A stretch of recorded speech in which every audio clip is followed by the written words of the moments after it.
সেদিন আমরা পৌঁছে গিয়েছিলাম সোনারপুর রাজপুরে অবস্থিত বিপত্তারিণী মায়ের মন্দিরে। এর আগেও আমি একবার গেছি, তবে অনেক বছর পর আবার সেদিন গেলাম। বেরোলামও অনেক দিন পর, আর তোমাদের সাথে ভিডিও শেয়ার করছি আমি প্রায় 1 বছর পর। এখানে হাত ধুয়ে নিয়ে সোজা এই লাইন বরাবর এগিয়ে গেলেই মায়ের মন্দির, কিন্তু মায়ের মন্দিরের ভেতরে ভিডিও বা ফটো তোলা নিষেধ, তাই আমিও আর করিনি। এই পুজো শেষ করে আমরা গুটি গুটি পায়ে এগিয়ে এলাম বাড়ির দিকে, কারণ এখন বেশিক্ষণ বাড়ির বাইরে থাকা আমার পক্ষে সম্ভব হয়ে ওঠে না।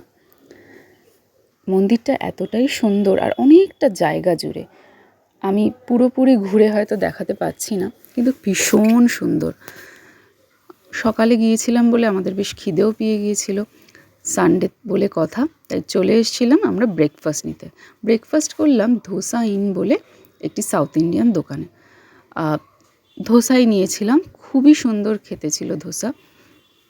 তবে আমরা যখন নেওয়ার পরে বাড়ি এসে দেখি একটা তরকারির বাটি ওনারা কম দিয়ে ফেলেছেন।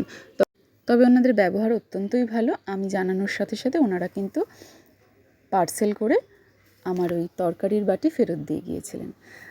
অনেক দিন পর ব্লগ করলাম, জানি না কেমন হয়েছে, তোমাদের সাথে শেয়ারও করলাম আমার ডেলি লাইফের কিছুটা পার্ট। ভালো থেকো, সুস্থ থেকো, আবার আসবো অন্য একটা ব্লগ নিয়ে। Tata, bye bye.